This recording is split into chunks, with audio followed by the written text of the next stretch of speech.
Hello, it's me, long time no see, and this is episode 98 of our long running Jincast series. Uh, Posts, belated kabhi post. Eid Mubarak to everyone who was celebrating, and here we are again, aren't we? So, how's the signature stories thing going on? Or again, I'm going to repeat this that Gincast lost tapes. ये तो क्या कहते हैं, जो ये अलग रखने का रीज़न है वो totally based on fan submission and true stories as per submission की बात पे ये दोनों चीज़ें हैं.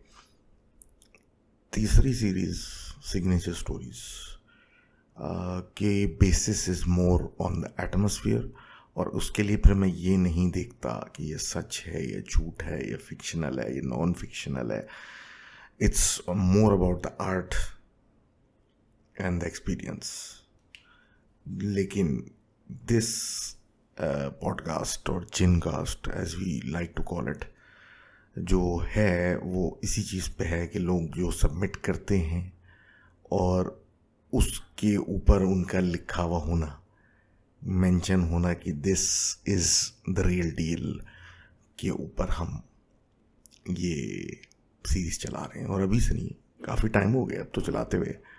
आई एम ऑलमोस्ट सेंचुरियन. तो with that said and done, 3 बातें. सबसे पहली बात, लॉस्ट टेप्स के लिए आपको खुद एक ऑडियो फाइल रिकॉर्ड करके जिसमें कोई बैकग्राउंड साउंड्स ना हो, जैसे मैं बैठा हूँ यहाँ पे तो पंखा वगैरह बंद किया हुआ है तो there is no background sounds, वो करके आपने वो ईमेल कर देनी है मुझे. उसको फिर हम जो मेरे साथ दोस्त हैं गए वो she will alter that, put it in a video and launch it up.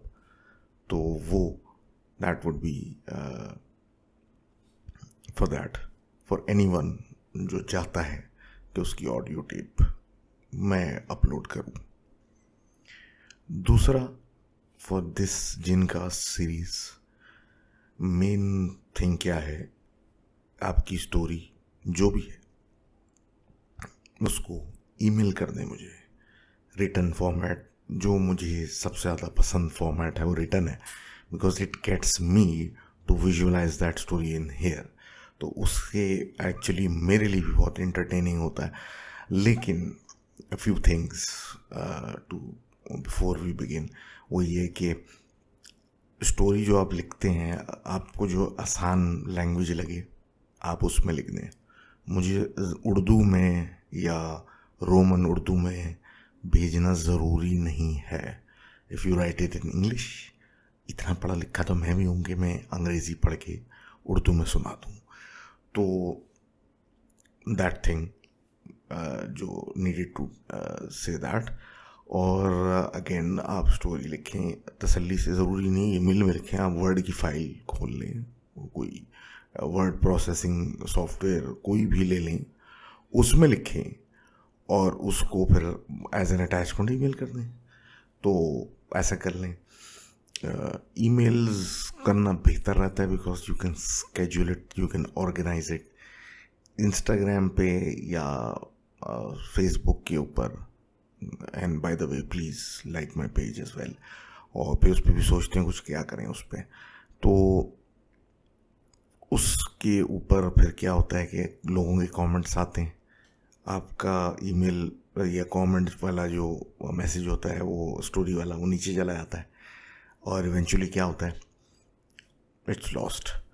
तो प्लीज़ यू नो इस बात का ख्याल रखें. तीसरी चीज़, सिग्नेचर स्टोरीज,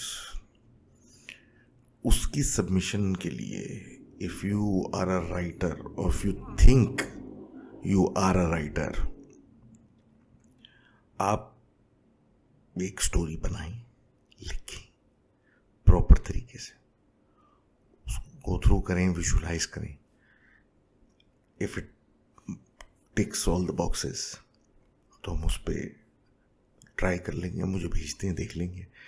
और अगर उसमें कोई कंफ्यूजन है तो you can always come message me on Twitter और सम प्लेस एल्स और वी कैन डिस्कस इट. तो खैर, ये तो थोड़ी सी बातें हो गई. अब बात आगे करते हैं. और बिफोर आई बिगिन एक और करना चाहता हूँ. नंबर 1 कि आप मोटरसाइकिल, बाइक, बस वॉटेवर चला रहे हैं, चढ़ रहे हैं, उतर रहे हैं, तो आपकी जिम्मेदारी अपनी ज़िंदगी की भी है, दूसरे की भी है. तो लाइक मैं अपना अभी रिसेंटली बता रहा हूँ, जैसे कि एक्सीडेंट्स वगैरह ये होते रहते हैं, हुए हैं. तो अगेन नुकसान तो दोनों पार्टीज़ का होता है. इट्स अप टू यू कि आप अपना रोड पे, मतलब if you want to go that way कि आप सड़क पे निकल लिए, तो that's totally up to you. लेकिन फिर वही सोचना चाहिए ना कि this the really the way you want to leave this world flying flat on the road. तो इट गोज बोथ वेज. तो खैर, समथिंग ऑन माई माइंड, तो उसको छोड़ें and let's get down to business. और आज की पहली स्टोरी आ रही है मुग़ल साहब की तरफ से. और ये बताते हैं कि ये बेसिकली इनके दादा की स्टोरी है और उस पर एक वियर्ड कोइंसिडेंस भी है.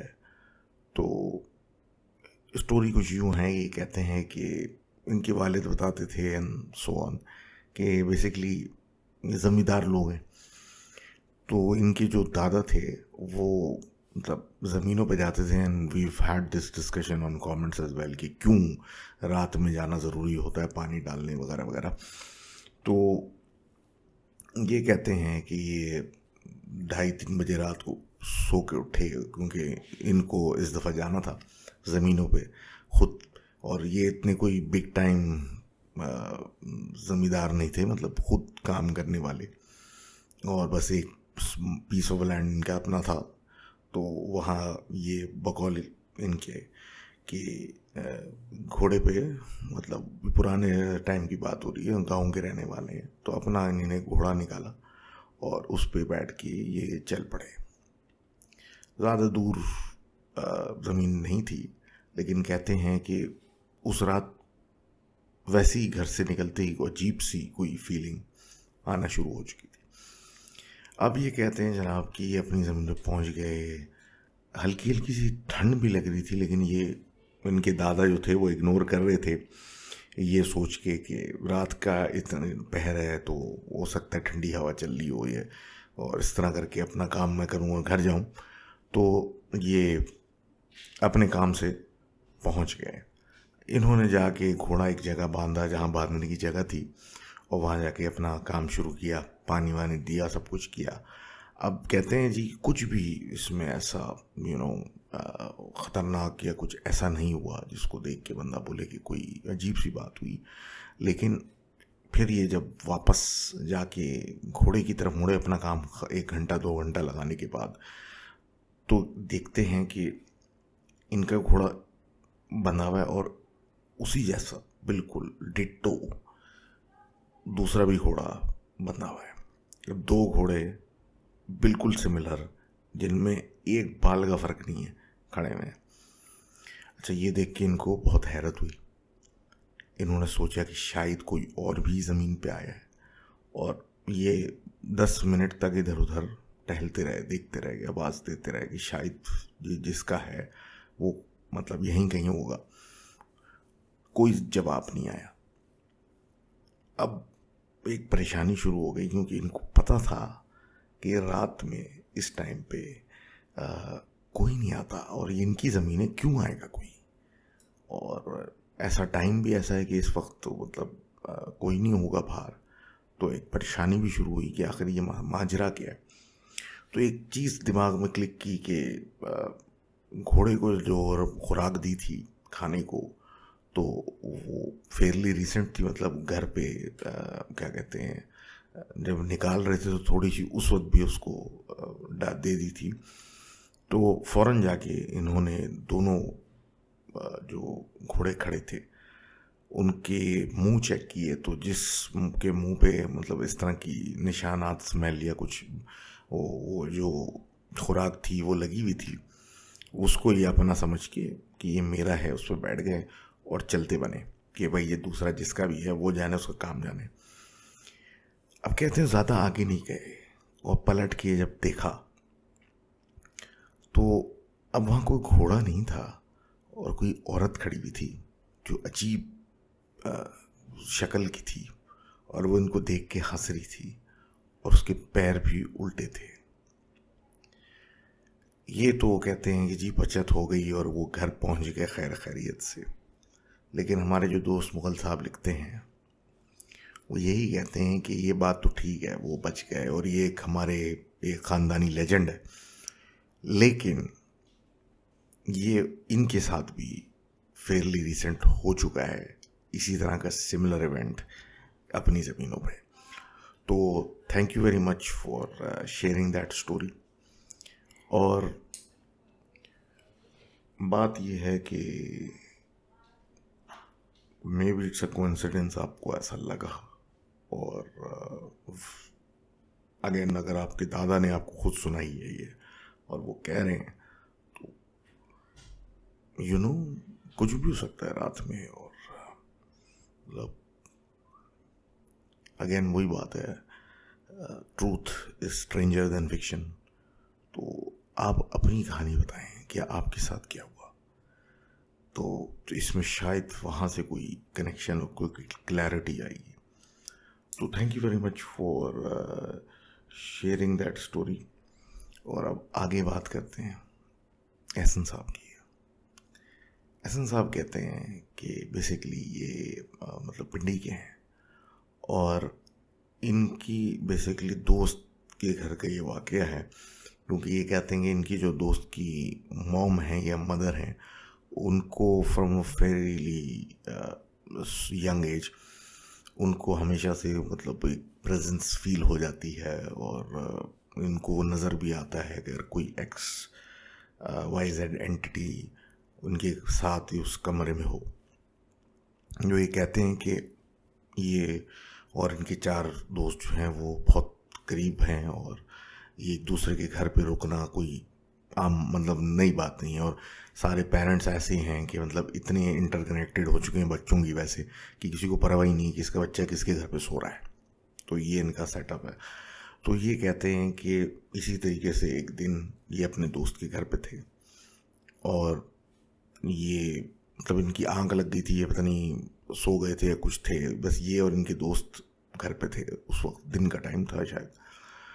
तो इनकी सोते में से आंख खुली तो ये बेसिकली ये एक मेन दरवाजे के करीब ही एक जगह पे थे। तो इन्होंने देखा कि इनकी जो दोस्त की अम्मा हैं वो किचन में दाखिल हो रही हैं। तो उन्होंने आवाज़ लगाई कि आंटी मुझे एक गिलास पानी दे दें। अच्छा, आंटी ने कोई रिस्पॉन्स नहीं दिया और सीधा किचन के अंदर चली गई। अब ये आधी मतलब नींद और उस वाली सिचुएशन में थे, तो ये उठ के बैठ गए और कहते हैं जी कि मैं थोड़ा सा अपने आप को नींद से जगा रहा था कि 5 मिनट के अंदर मेन दरवाजे से उनकी वालदा एंटर हुई, उनके दोस्त की आंटी, बेसिकली इनकी आंटी, और उनके हाथ में थैले वैले थे और मतलब सौदा वौदा लेके मार्केट से आ रही थी। अच्छा, ये शौक में चले गए। अब शौक में जाने के बाद इन्होंने क्या कहते हैं इनकी तरफ देखा तो आंटी जो है वो समझ गई और उन्होंने कहा कि मतलब आंटी से इन्होंने कहा कि आप क्या अभी किचन में नहीं गई थी? तो आंटी ने फिर बोला कि एक है इस घर में जिसको मेरा रूप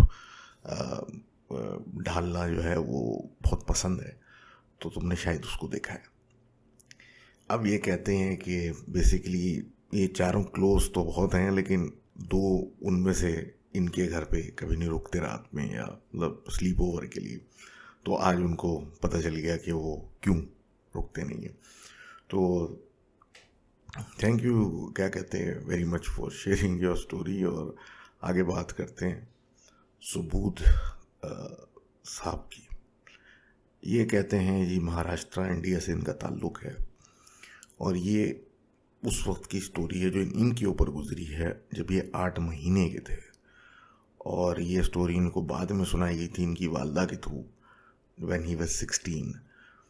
तो स्टोरी कुछ यूँ है कि जब ये 8 महीने के थे तो इनकी वालदा, इनकी बुआ, grand mother and grand father, दादा दादी, ये एक टेम्पल पे गए थे, और जो कि शहर से बाहर था और थोड़ी रिमोट जगह थी, लेकिन बड़ा खूबसूरत, हसीन और बड़ी मतलब ह्यूज एरिया पे बना हुआ था। उसके साथ बड़े गार्डन्स थे और बड़ी एक अच्छी मतलब एक एटमॉस्फेयर था वहाँ का, एक एम्बियंस था बड़ा अच्छा। तो ये वहाँ गए, दे डिड दे प्रेयर्स वगैरह सब कुछ किया, इन्हें अपनी इबादत की। उसके बाद मतलब खाना साथ लेके गए थे, बैठा खाना वाना खाया, मतलब क्योंकि एक बड़ी अच्छी खूबसूरत जगह थी। उसके बाद ये वापसी घर की तरफ रवाना हो गए। अब ये कहते हैं जनाब, वापसी चलते चलते ये अपनी दादी की गोद में थे कि दादी जो थी वो एक छोटे से मतलब पिटनुमा सी कोई मतलब एक खड्डा से में गिरी, और ये भी मतलब गिरे, लेकिन इस तरीके से कि मतलब कोई ख़तरनाक कोई चोट नहीं लगी, लेकिन ये और ख़ासकर इनका सर ज़मीन पे जाके लगा, कह लें टच हुआ। अब कहते हैं कि ऐसा दादी ने बचा तो लिया था, और ऐसा सच कोई चोट ना इनको लगी ना दादी को लगी, और सब फिर वापस घर को रवाना हो गए।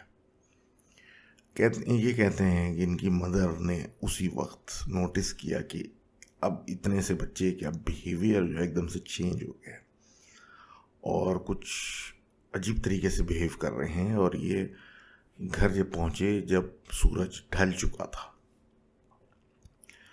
अब ये जब घर में एंटर हुए, ये कहते हैं कि बच्चे ने थोड़ी देर में ये अपनी खुद की बात कर रहे हैं, रोना शुरू कर दिया, और चुप नहीं हो रहे, मतलब डर के मारे रोए जा रहे हैं। जब इनको थोड़ा सा कॉम डाउन करो भी तो हल्की सी कोई साउंड भी ऐसी हो, ऐसी करके उस पे भी ये रोना शुरू हो जाए।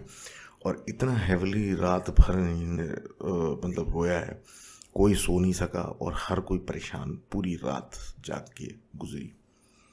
इनकी जो दादी थी उनको अंदाज़ा हो चुका था कि कुछ नॉर्मल बिहेवियर नहीं है, और उन्होंने पहली फुर्सत में एक ख़ातून को जानती थी जो काफ़ी मतलब स्पिरिचुअलिटी और इन सब चीज़ों में थी, और उनको बुला लिया। सुबह वो जब औरत आई तो उसके आने के बाद उसने इनको लिया, और कुछ मेरे ख्याल है थोड़ा बहुत ही कुछ पढ़ा होगा या कुछ बोला होगा, तो उसके बाद ये सुकून में आ गई, इन्हें रोना बंद कर दिया, and he was at peace. अब ये कहते हैं कि उस औरत ने बोला कि आपके साथ कोई है जो बाहर पूरी रात इसका इंतज़ार करता रहे। अब ये सुनने के बाद तो थोड़ी सी परेशानी हुई, और उसने फिर पूछा सीधा सीधा सवाल कि आप लोग बाहर कहीं गए थे, कोई अजीब सी जगह, कोई वीरान जगह, जिस पर इन लोगों ने बताया अपना पूरा एक्सपीरियंस कि ऐसी सी जगह थी, ये था, यूँ था। फिर डिटेल्स में जब गए तो फिर उस खड्डे में, उस खाई, वो छोटी सी खाई मतलब जगह पे जो गिरे, उस पर तस्करा निकला। फिर उस औरत ने कहा कि ये बच्चा जब गिरा था तो इसका सर जिस जगह पे लगा था वहाँ कुछ था, और वो सो रहा था, और उसको इसने जगा दिया, और उसके बाद से वो इसके साथ अटैच होकर आपके घर आ गया, लेकिन गेट से वो एंटर नहीं हो सका। जब आप लोग घर में दाखिल हो गए तो वो गेट पे फंस गया, वो वहाँ से आ नहीं सका। पूरी रात वो इस बच्चे को आवाज़ें देता रहा, और ये उसको सुनता रहा, और उसकी आवाज़ पे रोता रहा, और इवन कहीं कहीं से इस बच्चे को वो चीज़ नज़र भी आ रही थी, जिसकी वजह से इसने सांस नहीं लिया, रात भर रोता रहा। तो इन्होंने फिर एक्सप्लेन किया कि जब ये आई तो वो चीज़ जा रही थी इनके गेट से, उसके बाद द यूजुअल कुछ चीज़ें पढ़ने को और कुछ करने को कहा गया, और उसके बाद से वो चीज़ दोबारा इनके घर पे नहीं आई। अब ये कहते हैं कि जी ये रियल लाइफ इनका इंसिडेंट था जो उस वक्त हुआ जब ये 8 महीने के थे, और इनकी मदर ने इनको उस वक्त बताया जब ये 15 साल के हो गए थे, डरते डरते। अब ये कहते हैं कि मैं 20 साल का हूँ और मैं कोशिश करता हूँ कि इस चीज़ के बारे में और पता चले, लेकिन अगेन मेमोरी और कोई ज़्यादा इस चीज़ को डिस्कस भी नहीं करना चाहता। तो thank you very much for sharing that story. और उसके बाद आगे बात करते हैं उसवा की। उसवा साहिबा हमारी फरमाती हैं कि ये स्टोरी इनकी दादी की है, और बेसिकली ये बताती हैं कि इनके जो दादा थे वो एक फॉरेस्ट ऑफिसर टाइप उनकी ड्यूटी थी, और यूजुअली जो था वो जंगलात के आसपास इनको रिहाइश दी जाती थी। तो एक दफ़ा इनकी पोस्टिंग भावल नगर के पास कहीं हुई थी, जहाँ पे जिस मकान था उसके बराबर में बिल्कुल बराबर ही कह लें जंगलात थे और बड़े बड़े बागात थे और इस तरह की चीज़ें थी। तो मकान क्योंकि थोड़ा सा वैसी वियर्ड और समझ ले ऑफ किस्म की वो सिनेरियो और वाइब्स दे रहा था, तो दादी जो थी क्योंकि वो वैसे भी नमाजी परहेजगार किस्म की औरत थी, तो वो मतलब उन्हीं ने ज़िक्र वगैरह वहाँ बढ़ा दिया था। अब ये कहते हैं कि एक दिन ईशा की नमाज के बाद वो बैठी हुई कुछ पढ़ रही थी, जिक्र कर रही थी कि उन्होंने देखा कि खिड़की के बाहर कोई 2 से 3 रोशनियों की जैसे छोटी गोले कह लें या बॉल्स कह लें या इस तरह कुछ कह लें, उन्होंने मूवमेंट शुरू की और वो एकदम से 3 बॉल्स ऑफ लाइट के कमरे के अंदर दाखिल हो गई। वो दाखिल होके इनके सामने पलंग पे जाके रुकी, और वो जब थोड़ी देखते ही देखते जब देखा गया तो वो छोटे छोटे आदमी या कोई इस तरह की चीज़ में तब्दील हो गई, और ऐसा लग रहा था जैसे कि वो 3 चीज़ें जो थीं वो आपस में खेल रही हैं। दादी इनको हैरत से देखती नहीं और अपनी पढ़ाई करती नहीं, और बकौल इनकी कि जब उन चीज़ों ने दादी को नोटिस किया तो वो फ़ौरन वहाँ से भाग के गायब हो गई। अब इस तरह की वाक़यात जो थे वहाँ शुरू हो चुके थे, और एक खौफ वहाँ पे दादी को आना शुरू हो चुका था, और वो अच्छा खासा मतलब एक स्ट्रिक्ट किस्म की रेजीम चलाना शुरू हो चुकी थी। कहती हैं छत पे जाने से उनको डर लगता था, छत पे जाने पे पाबंदी थी, और कोई बच्चा शाम के बाद बाहर खेलने की उसको इजाज़त नहीं थी। अब एक दफ़ा ऐसा हुआ कि सख्त गर्मियाँ थीं, और उसकी वजह से सारे बच्चों को लेके ये बाहर अपने मतलब गार्डन स्लैश वरांडे के अंदर सो रही थी। तो इनकी आंख खुली आवाज़ से, जैसे कोई बड़े बड़े मतलब पर हिल रहे हों या ऐसी कुछ हो। तो जब इन्होंने इधर उधर देखते हुए जब ऑटोमेटिकली जब आवाज़ इस तरह की ऊपर से आ रही, था ऊपर ही देखेंगे तो आसमान पे बकौल इनकी एक बहुत ही काली किस्म की चीज़ जिसमें बड़े बड़े पर थे, वो फड़फड़ाती हुई घूम रही थी, और उसकी ना कोई चेहरा था ना उसके कुछ था, सिर्फ पर उसके समझ में आ रहे थे। इन्होंने फ़ौरन बच्चों को लिया और घर के अंदर दाखिल हो गई, और रात भर ऐसी आवाज़ आती रही। अब वक्त के साथ साथ इन्होंने जिक्र करना और बढ़ा दिया, और सब कुछ करना और बढ़ा दिया, और ये कहती हैं कि एक दिन ऐसा आया कि ये देख रही थी बाहर बैकयार्ड के अंदर अपने, तो इन्हें देखा कि एक सफ़ेद कपड़ों में बहुत ही ज़ईफ़ सा आदमी जो है वो नमाज पढ़ रहा है।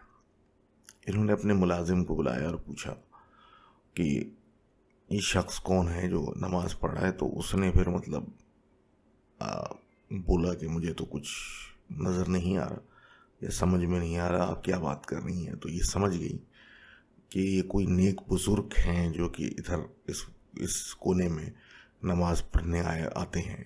तो इनको एक तसल्ली आना शुरू हुई कि कोई नेक चीज़ इस तरफ रुख कर रही है मेरे इतने नमाज रोज़े और ज़िक्र उसके की वजह से। तो इनका उस घर में मतलब फिर खौफ वगैरह का लेवल कम होना शुरू हुआ। और फिर दादी ने नोटिस किया कि अक्सर वो आदमी उधर उसी साइड पे नमाज पढ़ रहा होता था, साफ़ सुथरा से बड़े मियाँ होते थे कोई। तो इनको तसल्ली होने लगी और फिर बकौल इनकी कि उस घर में खौफ की अलामतें बदलने लगीं। और इनफैक्ट वो काफ़ी मुबारक साबित हुआ और हत्ता कि इनके शौहर की प्रमोशन भी हो गई और फिर ये वहाँ से चले गए। तो thank you very much for sharing that story. अब happy ending to start bad start. तो चलें, खैर, गुड टू नो। और सिमिलरली अब आगे बात करते हैं उरूज की। उरूज बताते हैं, ये मुझे बताती हैं मुझे, इट्स नॉट क्लियर। तो खैर, तो correct me if I am wrong, okay, sorry about that. तो ये बताती हैं कि ये 3 साल की थी तो एक अपार्टमेंट में ये लोग मूव हुए जो कि शार फैसल पे था। शिफ्टिंग की बेसिक रीज़न वही थी कि जहाँ पे ये रेंट पे रहते थे अब वो उसको अफोर्ड नहीं कर सकते थे और थोड़े फाइनेंशियल तंगी थी, द यूजुअल रीजंस। अब जो होता है नई जगह पे शिफ्ट होने पे वही हो रहा था, चीज़ें अनपैक हो रही हैं और सफाई हो रही है और वगैरह वगैरह। तो एक ऑड सी चीज़ जो थी वो ये थी कि जिस बिल्डिंग में, जिस अपार्टमेंट में ये लोग शिफ्ट हुए थे, उसका लेट से 2000 की बात है कि रेंट 10,000 था जिसमें ही शिफ्ट हुए थे, जबकि उस बिल्डिंग में बाकी फ्लैट्स 40,000 और मोर पे थे। तो एक अजीब सी बात थी कि इतना मतलब वेरिएंस रेंट के ऊपर। लेकिन बहरहाल क्योंकि हालात उस वक्त ऐसे थे कि पैसों की तंगी और द यूजुअल थिंग्स की वजह से करना तो पड़ा। बहरहाल शिफ्ट हो गए और सब कुछ सेट हो गया। तो ये 2 बहन भाई वहाँ थे और हाल में ही इनका तीसरा सिबलिंग भी पैदा हुआ था। इस दौरानिए में इनके फादर जो थे वो एक फॉर्मल विजिट पे एक जगह चले गए, मतलब एक दूसरी कंट्री। और ये 4 लोग यानी इनकी वालदा और 3 बच्चे अकेले एक हफ्ते के लिए घर में रुक गए। जब तक वाले साहब मौजूद थे तो घर में ऐसा कोई इशू नहीं था, लेकिन as soon as he left तो ये कहते हैं कि उसके फ़ौरन बाद से कुछ अजीब सी हरकतें शुरू हो गई। वे कह रहे हैं सबसे पहली चीज़ क्या हुई कि पहली रात 1 बजे किसी ने दरवाज़ा खटखटाना शुरू कर दिया।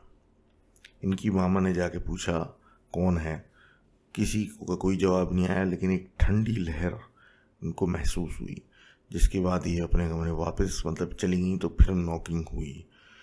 अब जाहिर सी बात है, डर गए, अकेले थे, और पूरी रात इसी तरीके से नॉकिंग होती रही। दिन हुआ, घर पे मेड काम करने आई, मासी कह लें, जो भी कह लें, मेड काम करने आई। उसने अपना काम वाम किया और वो मतलब सीधा मतलब घर चली गई अपने, मतलब काम वाम करके करा के शी लेफ्ट। अब ये कहते हैं जी कि रात को 12 बजे फिर नॉकिंग की आवाज़ शुरू हुई और वो भी किचन के अंदर से। अब हैरत हुई, इनकी वालदा ने जाके देखा कि किचन में क्यों आवाज़ आ रही है। देखा मासी वही मेड खड़ी हुई है और उस मेड ने इनको कहा कि आप ये घर छोड़ दें, और ये बोलने के बाद वो गायब हो गई। इनकी वालदा भागती हुई वापस मतलब कमरे में आई, लॉक किया और सीधा अपने हस्बैंड को ऑब्वियसली कॉल की, यानी इनके फादर को, और बताया पूरा कि ये हो रहा है। लेकिन उन्होंने द यूजुअल जी बात की कि आप थक चुकी हैं या तबीयत ठीक नहीं है, वट एवर, ऐसा कुछ नहीं होता, तुम्हारा वहम है और क्या कहते हैं, अपना ख्याल करो और बस सो जाओ दवा खा के। अगला दिन आया, मेड का इंतज़ार हो रहा था, वो नहीं आई। अब जब पूछा गया कि वो क्यों नहीं आई तो पता चला कि वो पिछले ही दिन अपने गांव वापस चली गई थी किसी अर्जेंसी में। अब ये सुनने के बाद बड़ा झटका लगा और इनकी वालदा को बड़ा खौफ और डर लगा कि ये हो क्या रहा है हमारे साथ। लेकिन बहरहाल उनके साथ 3 बच्चे थे छोटे, तो उन्होंने हिम्मत की। अब ये कहते हैं रात के 12 या 12:30 के करीब फिर नॉकिंग की आवाज़ शुरू हुई, और अब फिर मेन दरवाजे से मतलब फ्लैट के शुरू हुई। इनकी वालदा ने जाके जो दरवाजे पीप होल लगा हुआ होता है उससे झांका बाहर, तो एक औरत खड़ी हुई थी और मतलब अजीब सी उसकी हालत थी। उन्होंने पूछा कि भाई तुम मतलब कौन हो, क्या चाहती, क्या करना है, कि मतलब क्यों खटखटा रही हो। तो उसने आगे से जवाब दिया कि इस घर को छोड़ दें, और हंसने लगी। और ये हंसते हंसते इनकी आंखों के सामने गायब हो गई। इनकी वालदा ने फिर जाके अपने हस्बैंड को, इनके फादर को फ़ोन किया कि ऐसा ऐसा हुआ है। फिर उन्होंने कहा कि अभी कुछ दिन बाकी है मेरे वापसी में, तो मैं सब्र करना पड़ेगा, मैं आता हूँ तो फिर कुछ करते हैं। अगली रात फिर नॉकिंग होने लगी घर के हर दरवाजे पर, लेकिन ये अपना दरवाज़ा लॉक करके सारे बच्चों को लेके अंदर रहीं, और बाहर से आवाज़ें आती रहीं, नॉकिंग की, खटखटाने की, हंसने की। लेकिन ऐसे तैसे करके इन लोगों ने वक्त गुजारा। इनके वालिद वापस आए। सबसे पहले उन्होंने आके इधर उधर पूछ के शुरू किया आखिर ये क्या माजरा है। तो किसी ने बोला कि ये अपार्टमेंट सही जगह नहीं है, क्योंकि इस अपार्टमेंट में एक शौहर ने अपनी जब बीवी को कत्ल किया था उसके बाद से जहाँ जो भी रुकता है वो महीने में उनके यहाँ कोई ट्रेजेडी हो जाती है और वो ये अपार्टमेंट छोड़ देते हैं। इन्होंने बहरहाल, इनको आए हुए 25 दिन भी नहीं हुए थे और इन लोगों ने वो अपार्टमेंट छोड़ दिया, और उसके बाद से इनकी ज़िंदगी सुकून में आ चुकी है। इनका लेकिन बस एक पॉइंट है आखिर में, वो ये कहते हैं कि please, moral of the story, कि प्लीज़ आप जहाँ भी चाहें, जहाँ भी शिफ्ट हुए, ज़रा इधर उधर पूछ के ज़रूर कर लें कि कहीं आपकी होशियारी जो है वो कहीं नुकसान ना पहुँचा दे। तो thank you very much for sharing that story. और काफ़ी देर से पानी नहीं पिया था मैंने, और drinking water is good for you as वैसे भी आप भी पिया करें।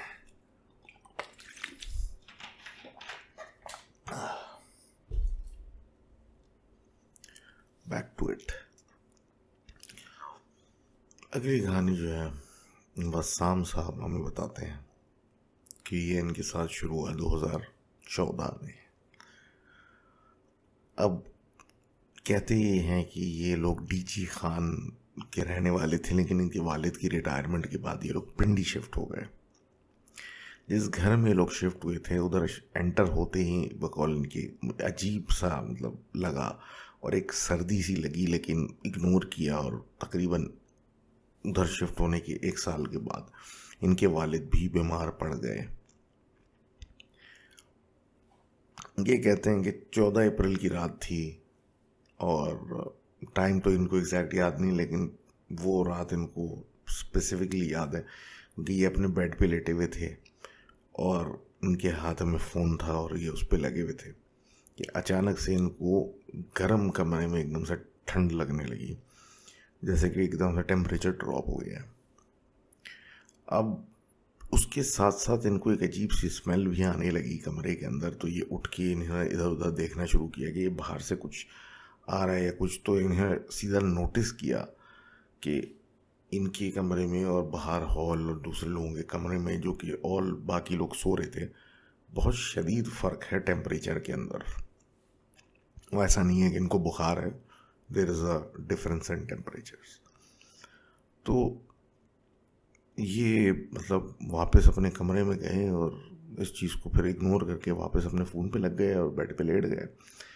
तो इनकी नज़र अपने कमरे की खिड़की पे पड़ी जिस पर एक अदद काली बिल्ली बैठी हुई थी।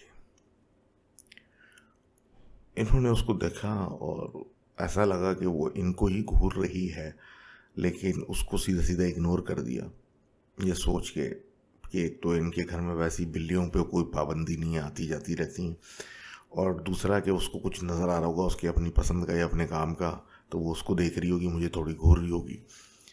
तो ये मतलब अपने फ़ोन पे लगे हुए, मतलब लगे रहे।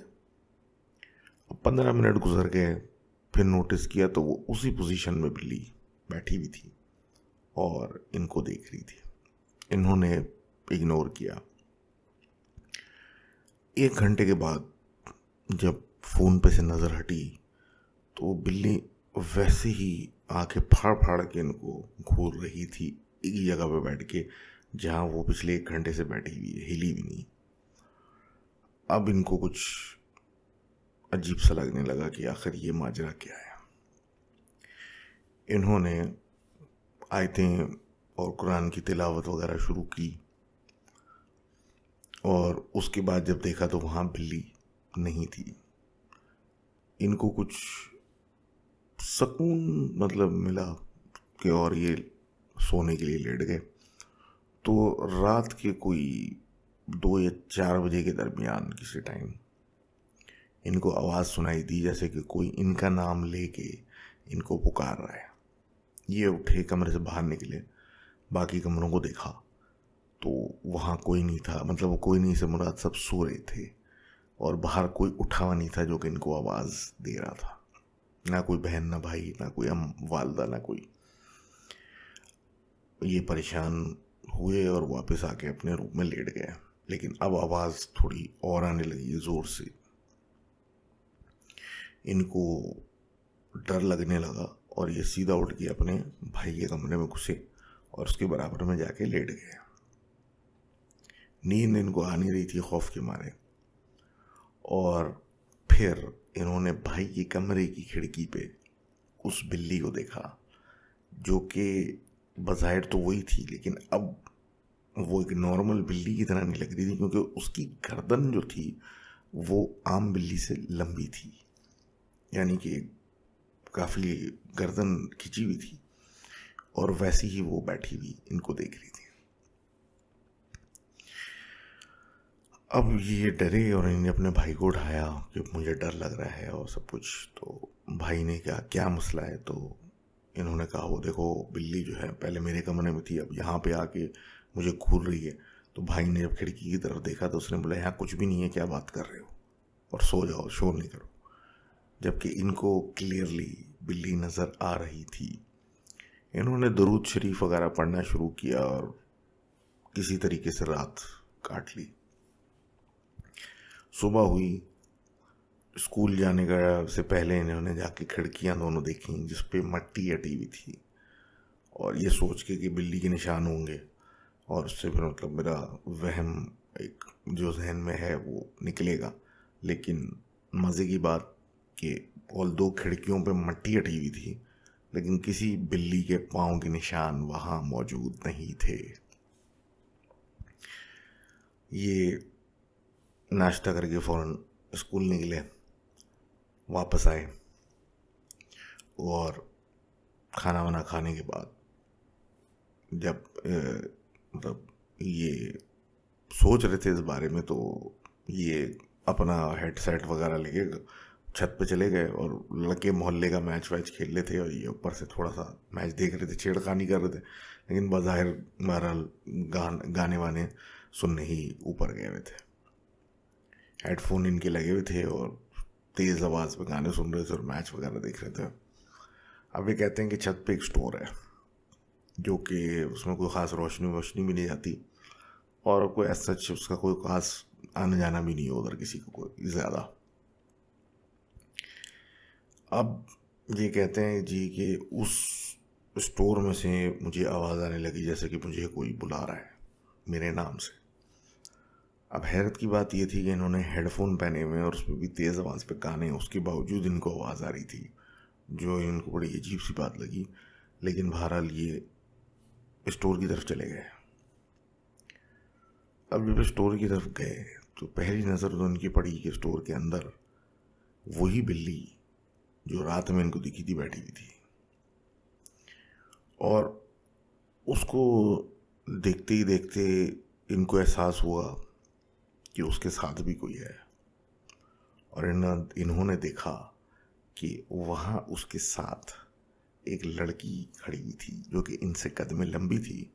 उसके लंबे बाल थे, सफ़ेद ड्रेस में थी और आंखें भी उसकी सफ़ेद थी, और वो इनको इनके नाम से आवाज़ दे के बुला रही है। ये देख के इनकी चीख निकल गई और ये बेहोश हो गए वहाँ। इनकी जब आंख खुली तो सारे घर वाले जमा थे और इनको मतलब देख रहे थे कि भाई क्या हो गया, क्या हरकतें कर रहे हो, मतलब ये क्या हो रहा है। इस पे फिर मतलब इन्होंने बिला झिझक बताया कि ऐसा सा था, वो लड़की थी, मुझे देख के मुस्कुरा रही थी और ऐसी थी वैसी थी।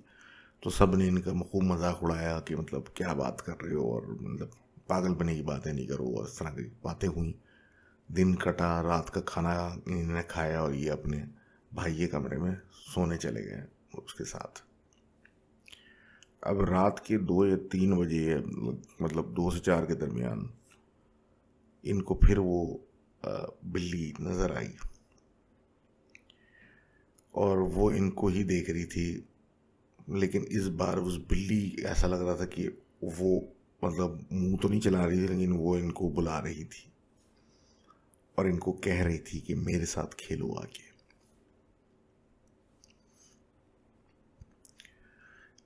इन्होंने ये देखते ही और सुनते ही फिर से चीख मार दी और अपने भाई को फिर जब जगाया तो भाई ने इनको कहा कि तो तिलावत करो और सब कुछ करो और इससे डर तुम्हारा निकलेगा और सो जाओ। क्योंकि भाई साहब को कुछ नज़र नहीं आ रहा था, ये सिर्फ इनको ही नज़र आ रहा था। इन्होंने यही काम किया। उसके बाद ये कहते हैं कि ये सोने लेट गए और खिड़की की तरफ बिल्कुल नहीं देखा, लेकिन इनको महसूस हुआ कि अब कोई कमरे में इनके साथ मौजूद है जो कि चक्कर लगा रहा है और उसके पैर की मतलब पाँव की चलने की आवाज़ आ रही है। और जब ये उठ के मुंह उठा के मतलब देखते इधर उधर तो इन्हें नज़र तो कुछ नहीं आता, लेकिन एक वो फीलिंग आ गई थी कि कमरे में कोई है। इस दिन के बाद से ये काफ़ी बीमार रहने लगे और ये सब बातें इन्हें अपने स्कूल के एक दोस्त को बताई, जिसने पहले तो इनका मजाक उड़ाया, फिर उसके बाद जब इनकी सुन ली तो उसने मतलब मान ली, तो उसने फिर बताया कि भाई इनके अब्बा थोड़े मौलवी टाइप हैं तो उनसे बात करते हैं। तो ये चीज़ जब इन्हें अपने घर पे जाके बताई तो लोगों ने इनका मजाक उड़ाया कि ये क्या बातें कर रहे हो, ऐसा कुछ नहीं होता, तुम पागल हो गया, और चुप करके बैठ जाओ, और करके ये बात ख़त्म कर दी। ये कहते हैं कि आज 2022 है, आज तक इनको वो बिल्ली और वो लड़की नज़र आती है और वो इनको बुलाते हैं कि आओ हमारे साथ खेलो। कहते हैं बस एक ही चीज़ ये है कि वो नुकसान को नहीं अभी तक इन लोगों ने पहुंचाया है इनको, और इनके अपने घर वाले जो हैं इनको पागल समझते हैं। तो thank you very much for sharing this story, और अल्लाह आपकी मुश्किल आसान करे। मे बी आप जब जाएंगे, मतलब अभी मुझे एज तो अंदाज़ा नहीं हो रहा, लेकिन मे भी कहीं यूनिवर्सिटी में किसी हॉस्टल में जाएं या कुछ इस तरह, मतलब उस जगह से निकलें तो शायद बेहतरिया है। Maybe that whatever that is attached to that locality है, उस स्टोर में या उस लोकेशन में, तो उधर से आप थोड़ा दूर हटेंगे तो शायद कुछ बेहतरिया है। खैर, अल्लाह खैर करे और आपकी मुश्किल आसान करे। आगे बात करते हैं जनाब उमर साहब की। उमर साहब कहते हैं जनाब कि ये कनाडा में रहते हैं और हमेशा से बड़े लॉजिकल और रियलिस्टिक आदमी रहे हैं, लेकिन कुछ एक अजीब सी हरकत हुई है जो कि आज तक इनको समझ में नहीं आया कि ये हुआ क्या इनके साथ, जिसकी वजह से आज थोड़ा सा वियर्ड और आउट और पैरानॉर्मल चीज़ों की तरफ सोचते हैं। ये बोलते हैं 2016 की बात है, इन्होंने यूनिवर्सिटी अभी ख़त्म की थी, ग्रेजुएट हुए थे और पोस्ट ग्रेजुएशन के बारे में सोच रहे थे। लेकिन वही कनाडा के अंदर नॉर्म यही है कि लोग खुद ग्रेजुएशन के बाद पढ़ते हैं और नौकरी भी करते हैं और अपने आप को सस्टेन करते हैं, इस तरीके से पोस्ट ग्रेजुएशन करते हैं। हमारा वाला हिसाब नहीं है कि वालदैन मास्टर्स करा के ही फिर दम लेते हैं और फिर बच्चे जो हैं वो निकलेंगे और हिलजुल करेंगे। तो ये कहते हैं जनाब कि वही हुआ कि ग्रेजुएशन के बाद मैंने सोचा कि यार पहले 1 साल कुछ नौकरी शौकरी करता हूँ, कुछ पैसे तो जमा करूँ, उसके बाद फिर ये मास्टर्स की तरफ मैं हाथ पैर चलाता हूँ ताकि कुछ फंडिंग हो मेरे पास। तो बकौल इनके बेहतरीन मज़ेदार साल था वो, बहुत मज़ा आया। लेकिन अब होता ये था कि इनके कुछ दोस्त जो थे वो हर सैटरडे को एक जगह पार्टी करने जाते थे, जो कि शहर से थोड़ा दूर जगह, एक और शहर कह लें वो था। वहाँ ये क्लबिंग श्लबिंग करती थी और सब मतलब तफरी सीन होता था, और ये हर सैटरडे को होता था। इनको अलाउ नहीं था क्योंकि इनके यहाँ स्ट्रिक्ट कर्फ्यू वाली पॉलिसी थी कि आपको घर पे इस टाइम पे पहुँचना है, और इससे लेट अगर होगा तो बड़ी ख़तरनाक किस्म की आपकी तजलील होती थी और डांट पड़ती थी और सब कुछ होता था। तो उस वजह से ये कभी भी उधर या उन लोगों के साथ जाके क्लबिंग या पार्टी नहीं कर सके।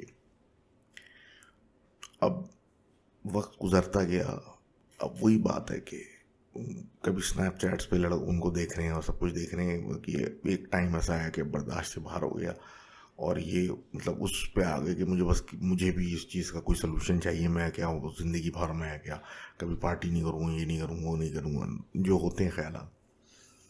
अब ये जिधर जॉब करते थे इंश्योरेंस कंपनी के अंदर, इनके एक कॉलीग थे, उन्होंने इनको आइडिया दिया कि तुम ऐसा क्यों नहीं करते, ये तुम्हारे दोस्त पार्टी कब करते हैं। उसने बोला रात को 1 बजे ये सब जमा होते हैं, क्लब वगैरह जो घुसते हैं और सब कुछ करते हैं। तो इसने यही कहा कि भाई मतलब तुम सैटरडेज़ को घर पे बोलो कि लेट शिफ्ट है और मैं रात को देर से आऊँगा, और मतलब ऐसी कोई मतलब सेटिंग कर लूँ कि मतलब पार्टी शार्टी करके 3 बजे घर पहुँचना। तो इसने बोला कि भाई मेरी इंश्योरेंस कंपनी से नौकरी का टाइम 10 बजे ख़त्म होता है, 10 बजे से लेके मैं 1 बजे तक क्या करूँगा, और गाड़ी में अगर घूमता रहूँगा तो सारे पैसे मतलब ऑब्वियस सी बात है इतनी कोई हाई पेइंग जॉब्स तो करते नहीं है, तो मतलब सलूशन क्या है। तो उसने इनको एक आइडिया दिया कि एक दोनों शहरों के बीच में एक जगह है जहाँ मैं अभी रिसेंटली मैंने ज्वाइन किया है, रात में वीकेंड्स ओनली, सैटरडे के दिन 2 घंटे की शिफ्ट, वहाँ जाता हूँ, 2 घंटे काम करता हूँ और उसके बाद सीधा घर चले जाता हूँ। एक्स्ट्रा मनी भी आता है, आसान काम है और तुम्हारे लिए फ़ायदा है। उसने बोला क्या मतलब? तो मेरी शिफ्ट ही 10:30 बजे से शुरू होती है 1:30 बजे तक, तो तुम आधा रास्ता मतलब दूसरे शहर में आधे रास्ते में पड़ता है, तुम मेरे साथ ही चलो, वहाँ 2 घंटे ड्यूटी करो हफ्ते की रात, वहीं से आगे जाएंगे, पार्टी करेंगे और सीधा घर चले जाएंगे। इन्होंने कहा अच्छा ज़रा बात करो। बात की तो जब बात खुली तो एक बड़ा सा गोदाम है जहाँ लकड़ी का काम होता है, कारपेंटरी और इस तरह की सब कुछ। तो दोनों शहर के बीच में कंट्री एरिया में और बड़ा सा गोदाम है, वहाँ जाना है रात को 10:30 बजे 1:30 बजे तक रोज़ाना। इन्होंने अपना उसको रेज्यूमे दिया। हैरत की बात है कि किसी ने ना इनको फ़ोन किया ना कुछ, और बस बोला कि फ़लाँ तारीख से आ जाओ। ये बड़े खुशी पहुंच गए। तो वहाँ पहुँचे तो उस गोदाम के बाहर, एक ह्यूज गोदाम था, उसके बाहर इनके दोस्त, इनके कॉलीग बेसिकली नॉट दोस्त, इंतज़ार कर रहे थे। और वो अंदर लेके गया और दिखाया तो एक ह्यूज सेटअप जहाँ नीचे से लकड़ी का काम और इस तरह था, और फिर एक और उसके ऊपर फ्लोर बना हुआ, फिर उसके ऊपर एक और फ्लोर बना हुआ, ये 3 फ्लोर। और वहाँ इन दोनों के अलावा एक कोई 70 साल के करीब के बड़े मियाँ और एक उनके हेल्पर, दैट्स इट। तो इतनी बड़ी जगह जहाँ कोई 70-60 बंदा एक साथ काम कर सकता है, उधर सिर्फ ये 4 बंदे। पूरी बिल्डिंग के अंदर। इन्होंने सोचा कि वो बड़े मियाँ को बुलाएंगे, कुछ इंटरव्यू होगा, कुछ होगा। उन बड़े सत्तर मियाँ ने बिल्कुल कोई इंटरेस्ट नहीं शो किया और सिर्फ बताया कि तनख्वाह डेली का हिसाब अगले दिन जब आओगे तब आपको कैश में मिलेगा, और बस दैट्स इट। ये मतलब हैरत में कि मतलब ये कैसे, मतलब बिल्कुल ही कोई सीन ही नहीं है। और बहरहाल ये काम पे लग गए। अब जो 70 साल के सुपरवाइज़र थे ये सोचते थे कि भाई 2-2.5 घंटे की, मतलब जितने घंटे की शिफ्ट है उस पर ये आदमी हमारे ऊपर हमसे काम करवाएगा और मतलब सर पे लग के पैसे दे रहा है। लेकिन वो ऐसा बिहेव करता था जैसे उसको इनकी परवाह ही नहीं है। और वो बेचारा गोरा जो था, मतलब वही जो सुपरवाइज़र था, बड़े मियाँ सुपरवाइज़र, वो कभी कुछ काम बता दिया इनको, जैसे कि गत्ते के डब्बे उठा के एक जगह लगाने या कुछ इस तरह करके अरेंज करना है, कभी नहीं बताया। और बड़े मतलब सुकून से इनका टाइम निकल जाता था, 2 घंटे पता भी नहीं चलते थे। वहाँ सीधा आगे आगे से अपने इन्हीं कॉलीग को ले जाके आगे जाके पार्टी की, और वहाँ से सीधा घर, और घर जाके सो गए। और बड़ा पैसे के पैसे मिल रहे थे अलग से, और तफरी की तफरी चल रही थी, और मज़े। अब ये कहते हैं इस तरीके से 2 से 3 महीने निकल गए, और यही चलता रहा कि एक रात बिल्कुल ही मतलब हड़हरामी चली हुई थी, कुछ भी नहीं कर रहे थे। और ये बात भी तय हो चुकी थी कि उस बड़े मियाँ को कोई इंटरेस्ट नहीं कि ये मतलब कोई काम कर रहे हैं या नहीं कर रहे। तो ये दोनों मतलब फारिग थे, और इनको शदीद भूख लग रही थी और बोर भी हो रहे थे, और टाइम किल करने की कोशिश कर रहे थे, किस तरह किल हो हम यहाँ से निकले। तो क्योंकि वो बड़े मियाँ बहुत ज़्यादा बिजी थे अपने किसी काम में, तो इन्होंने अपने कोवर्कर को कन्विंस किया कि दूसरे फ्लोर पे चलते हैं, शायद कोई किचन या कुछ ऐसी जगह हो पर स्टोर या कुछ खाने को कुछ मिल जाए या कुछ ऐसा। और वैसे भी बोरियत हो रही है तो कुछ टाइम भी पास हो जाएगा। जब वो भी बोर हो रहा था, और वो मुश्किल में लेकिन मान गया वो कि हाँ चलो सही है। ये सेकंड फ्लोर पे चढ़ गए, और बिल्कुल ही वहाँ खूब अंधेरा, और बड़े एक लंबा सा हॉल, उसमें मतलब रूम्स और क्यूबिकल्स और इस तरीके से, मतलब टेबलें कुर्सियाँ ये वो ऑफिस टाइप, बड़ा सा बड़ा लंबा सा मतलब बना हुआ, और वहाँ खूब अंधेरा। अब इनको डर भी लग रहा था, यार वो सुपरवाइज़र बहुत गालियाँ देगा और ये होगा वो होगा। लेकिन जब वापस पलटने लगे तो इनको एक औरत के गुनगुनाने की हल्की सी आवाज़ आई। ये वापस पलटे और हैरत हुई, मतलब यहाँ तो अभी तक अंधेरा, हम तो लगता था हम 4 ही होते हैं यहाँ, और ये औरत की गुनगुनाने की आवाज़ें आ रही हैं अंधेरे में से। अब अजीब अजीब ख्याल आए, ये कौन है, क्या है, क्यों है, ये कोई चाचा मियाँ कोई 2 नंबर कारोबार तो नहीं कर रहे ऊपर, या जो अजीब सी बातें फारिग दिमागों में आती वो आई। अब फैसला हुआ कि चलो देख ही आते हैं आवाज़ आ कहाँ से रही है। तो दोनों जो है वो चल पड़े, बचते बचाते इधर उधर चीज़ों से, ये अंधेरे में आवाज़ सुनते हुए चलते चलते एक जगह पहुँचे जहाँ हल्की सी रोशनी थी। और जब उस जगह के करीब गए तो देखा वो एक किचन था, और वहाँ एक लड़की जो कि झुकी हुई थी, जैसे कुछ काम कर रही है कुछ अपना, और बड़ी अच्छी कपड़ों में और ख़ूबसूरत उसके लंबे बाल, और गुनगुना रही और कुछ कर रही है। ये 2 मिनट के लिए हैरान हो गए कि मतलब हैं। फिर एहसास हुआ कि किचन भी है, और फिर वही बात कि मतलब ये कौन है, ये क्या कर रही है, और ये सारी बातें दिमाग में। अब ये उमर साहब सोच रहे थे कि मैं अपने कॉलीग को बोलता हूँ कि यार इस हमारा से क्या वास्ता, वापस चलते हैं, ये जो भी कर रही है करने दो उसको। क्योंकि फील तो हो रहा होगा, मतलब क्योंकि जिस तरह वो इतने करीब फासले पे खड़े हुए थे, और वो बिल्कुल झुकी हुई कर तो रही थी अपना काम, लेकिन ये ऐसे फील्ड ऑफ व्यू में थे कि वो झुके हुए आदमी को एहसास होगा कि सामने कोई बंदा खड़ा है। वो अपना गुनगुना रही किचन काउंटर पे झुकी हुई। इनके दोस्त ने अचानक से बोल दिया, एक्सक्यूज मी मैम, और उसी मिनट उसने गुनगुनाना बंद कर दिया। इन्होंने सोचा कि अपने दोस्त को उसको बुरा लग गया है या हमने इसको डिस्टर्ब कर दिया है, तो हम यहाँ से निकलते हैं। तो उसी वक्त उस लड़की ने चीख के बोला व्हाट।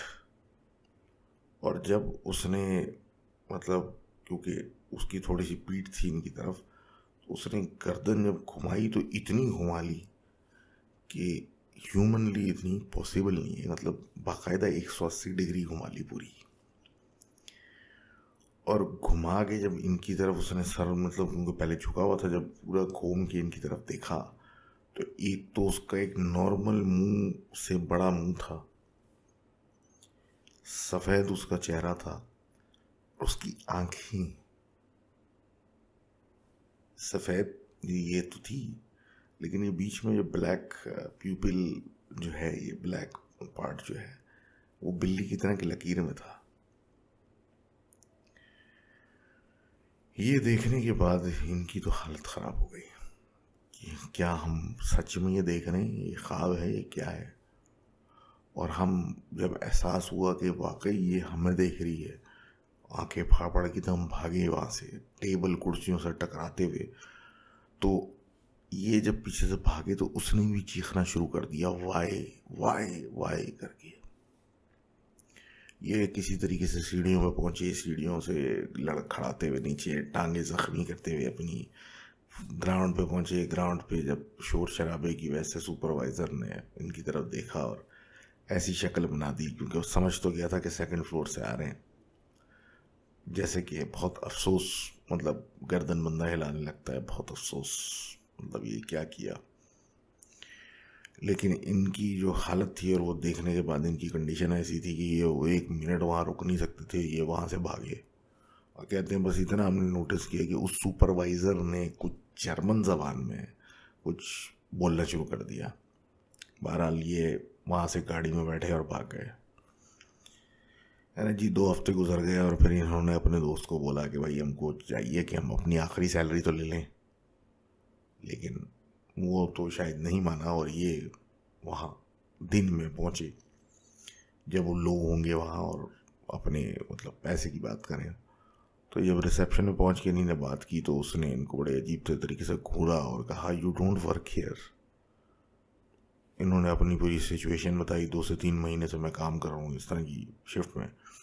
और फिर जब नाइट शिफ्ट की नाम लिया तो उसने फ़ौरन मैनेजर्स वगैरह को बुला लिया और वो आके इनको बिल्कुल ग्रिल करने लगे कि मतलब क्या रात में क्या करते हो, किस टाइम आते हो।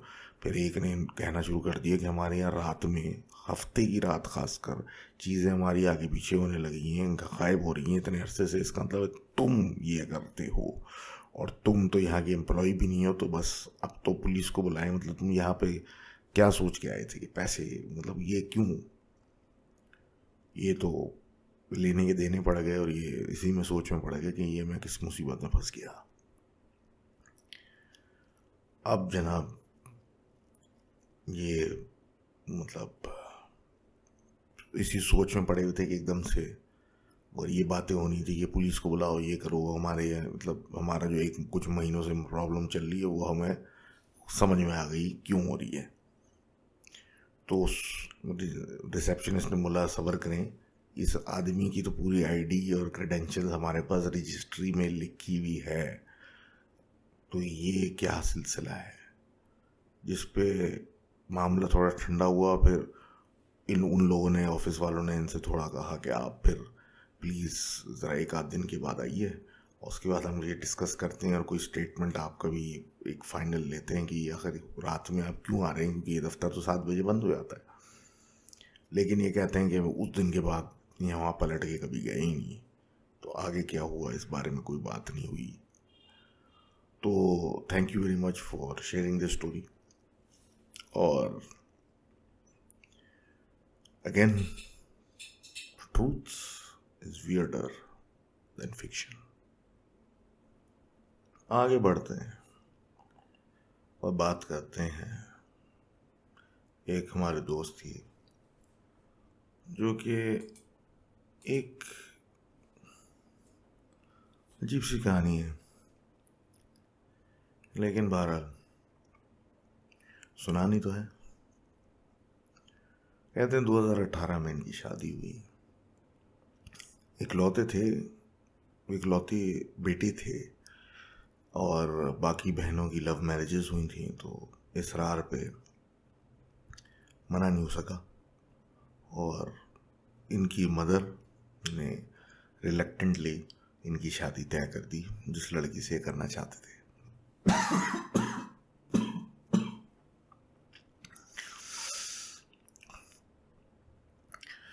अब ऐसी बात है, मतलब सब कुछ हुआ, सब करने कराने के बाद शादी वादी हुई और ये लोग हनीमून पे चले गए। और उससे वापस आने के बाद इनकी वाइफ ने कंप्लेन किया कि उसके कपड़े नहीं मिल रहे। तो इन्होंने उसको बोला कि इतनी परेशान होने वाली बात नहीं, कहीं रख दिए होंगे और मिल जाएंगे। और बात रफा दफा हुई। 1 महीने के बाद पता चला कि वो उनकी वाइफ प्रेग्नेंट है और बड़ी खुशी की लहर दौड़ गई घर में। लेकिन बज़ाहिर इनकी जो वालदा थी उनको इसमें कोई ख़ास इंटरेस्ट नहीं था। वक्त गुजरता गया, 5 मंथ्स प्रेग्नेंट हो गई है और ये मतलब हालत कुछ ऐसी हो गई कि मतलब इतनी कमज़ोरी और जिस्म में दर्द होने लगा जैसे 70 साल की बूढ़ी औरत है वो इनकी वाइफ। और उसकी वजह से इनको फिर डॉक्टर के पास लेके जाना पड़ा। अब जब डॉक्टर के पास लेके गए तो उसने भी कुछ एबनॉर्मेलिटीज़ निकाली और प्रेगनेंसी रिलेटेड कुछ इश्यूज निकले और चीज़ों को रेजोल्यूशन की तरफ ले गए। लेकिन साथ साथ घर में लड़ाई फजूल की और बहसें वगैरह शुरू हो चुकी थी। 6 मंथ्स प्रेग्नेंट हुई इनकी वाइफ, तो भयानक ख्वाब देखने शुरू कर दिया उसने कि मतलब कोई अजीब किस्म की चीज़ें। और इनको खुद से फील भी होता था, खुद से मतलब हस्बैंड को, कि कुछ अकेला, मतलब जैसे खाली कमरे में ऐसा फील हो कि आप अकेले नहीं हैं, और इस तरह की फीलिंग्स आती थी। और बहरहाल इनकी वाइफ जो थी वो इतनी ख्वाब वगैरह देख के डर जाती थी कि चीखती भी उठती थी कि वो मार देगा, मेरे बच्चे को मार देगा वगैरह वगैरह। और कभी ख्वाब में किसी जानवर जैसी शक्ल वाले इंसान को या किसी औरत को जो कि वो एक मोमबत्ती जला के बैठी हुई, ऐसी चीज़ें देखती थी। और मतलब कि समझ से बाहर चीज़ें होती थी। साथ साथ शौहर को भी, यानी उनको भी अब ख्वाब में अजीब चीज़ें नज़र आने लगीं, सांप, छिपकलियाँ, इनकी डाइवोर्स होते या घर में कोई ट्रेजेडी होती, मतलब इस तरह की चीज़ें। और वक्त गुजरता गया और अब ये हाल था कि मगरिब के बाद रात को ऐसा फील होता था एकदम से घर में लोग आ गए और ये अकेले नहीं है, और एक भी नहीं, वो 2-4 लोग घर में मौजूद हैं जो कि दिख नहीं रहे।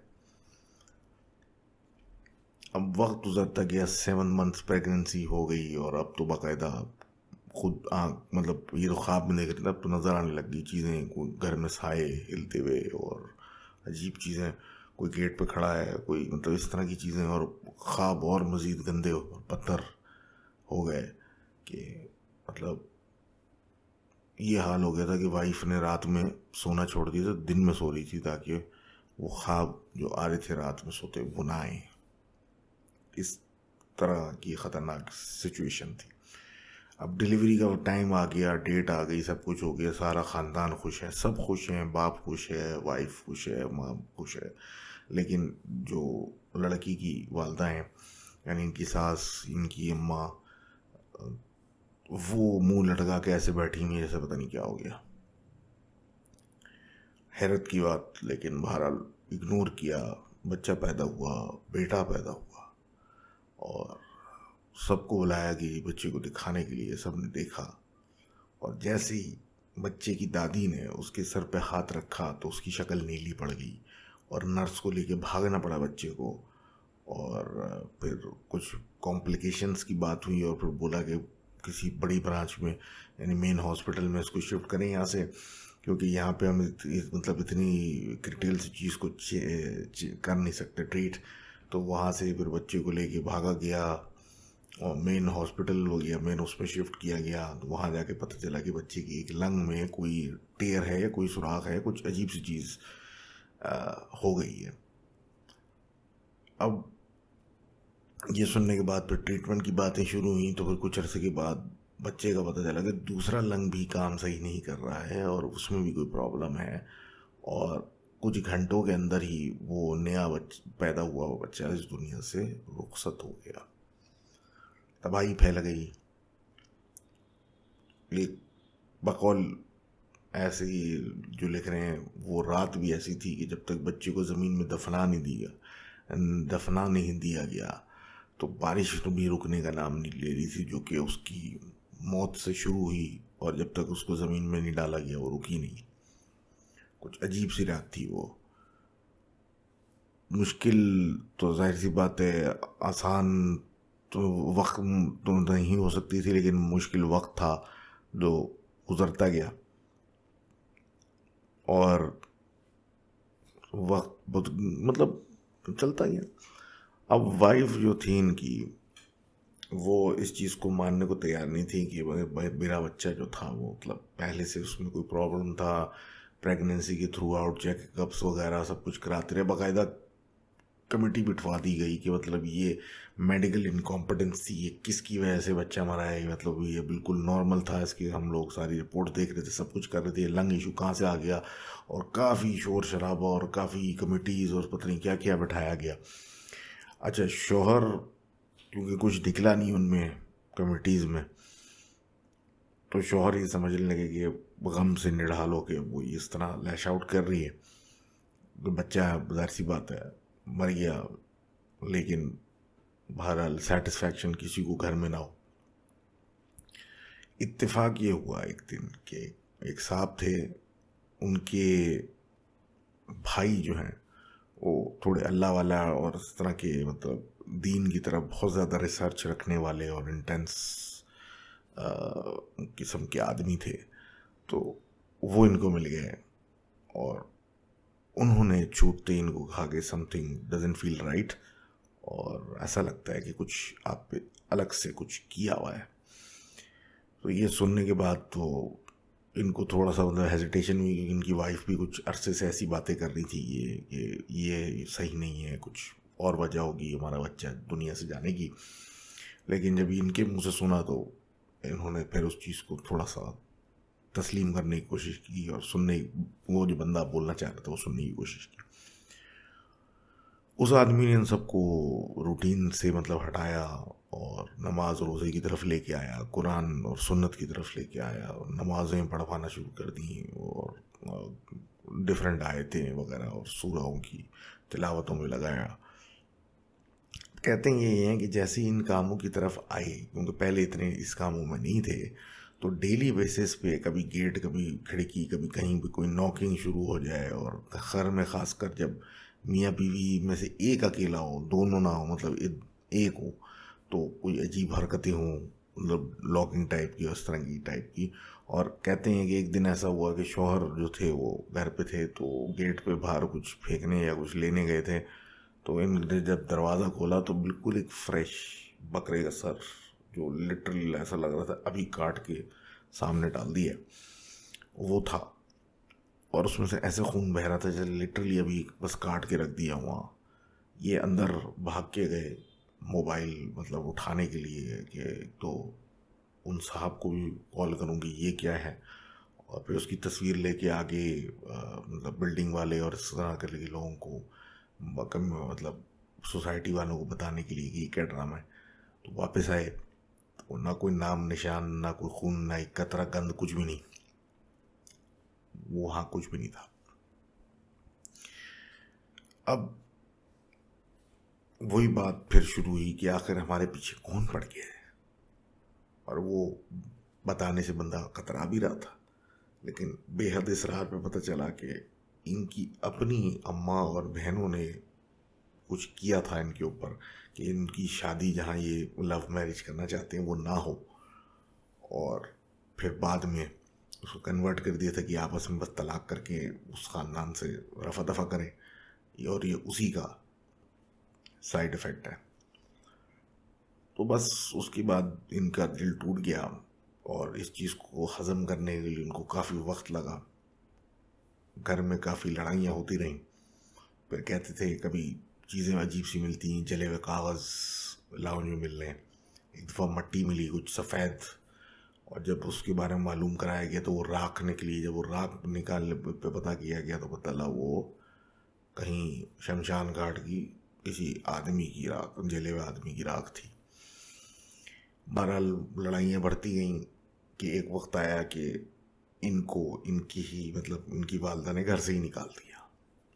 अब ये कहते हैं कि जी हम बड़ी हंसी खुशी रहते हैं और ज़िंदगी में सुकून है, लेकिन अब जब वही याद बच्चे के बारे में और चीज़ के बारे में याद करते हैं तो दिल छन्नी हो जाता है। Thank you very much for sharing that story. और आगे बात करते हैं। हमारी दोस्त एक बड़ी तवील कहानी लिखती हैं, रुख साहिबा। तो वो अपनी दोस्त के बारे में बताती हैं, जिनका नाम अनम है, और वो काफ़ी प्रैक्टिकल खातून थी, डॉक्टर थी, और वो अक्सर इनसे बहस बहुत सारी सब्जेक्ट्स पे करती थी, सुपर नेचुरल सब्जेक्ट्स और बहुत सारी चीज़ों के ऊपर, कि ऐसा नहीं होता वैसा नहीं होता, तुम लोग की बच्चों वाली बातें हैं, ये गलत है वो सही है, इस तरीके से जो लोग करते हैं लॉजिक की दुनिया वाली बातें। ऑल्दो तो मैं खुद भी करता हूँ, लेकिन अगेन हर चीज़ की एक limitation and there is always the grey area, जिसपे ना कोई लॉजिक ना कोई और चीज़ उस पर कॉमेंट कर सकती है कि ऐसा क्यों है। बहरहाल ये बताती हैं कि वो ये जो इनकी दोस्त थी वो नाइट ड्यूटी करती थी हॉस्पिटल में, और उनके घर में उनकी अम्मा और छोटे भाई थे, और उनके बाप जो थे वो मुल्क से बाहर काम करते थे तो वहीं रहते थे। और इनकी दोस्त बहुत अच्छे दिल की मालिक थी और बचपन से इनके साथ थी, और ये लोग तो बिल्कुल चिपके हुए थे एक दूसरे से, हर चीज़ में एक दूसरे की इन्वॉल्वमेंट थी। लेकिन जब से ये इनकी दोस्त अनम का ये सिलसिला शुरू हुआ था नौकरी का और नाइट ड्यूटीज़ का, तो मुलाकातें कम हो गई थी, और क्योंकि रात भर वो काम करती थी दिन भर वो सोती थी, तो इनका उल्टा साइकिल था, तो बड़ी कम बात होती थी। तो काफ़ी थोड़ा सा डिस्टेंस हो गया था जब से काम शुरू किया था। अब ये कहती हैं कि एक रोज़ जब ये फजर पर उठी तो नहीं देखा कि इनकी मुसलसल इनकी दोस्त की मिस कॉल्स आई नहीं, यानी कि उसने ठीक ठाक रात में कॉल इनको की है, लेकिन ये सो रही थी। अब जब इन्होंने कॉल बैक की तो खैरियत पूछने के लिए इतनी कॉल्स, तो वो ज़ोर ज़ोर से हंसने लगी फ़ोन पे, और फिर कहती है इनको कि मुझे पता नहीं क्या हुआ है, और मुझे अभी कुछ समझ में नहीं आ रहा, मुझे अभी एक मरीज़ देखना है, और आज तबीयत डाउन महसूस हो रही है। तो ये हैरान हुई थोड़ी सी उसकी बातों पे, ये एक तरफ कह रही है मेरी तबीयत बहुत डाउन है, अजीब सी महसूस कर रही हूँ, और हंस रही। अब ये कहती हैं कि मैंने उसको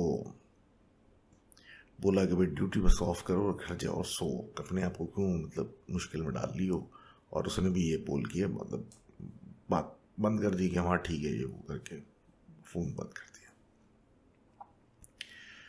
अब जनाब इस बात से तकरीबन बाद में 1 महीना हो गया, ये मुसलसल राब्ता करें, लेकिन मुमकिन ना हो सके, क्योंकि कभी वो बीमार है, कभी कुछ है कभी कुछ है।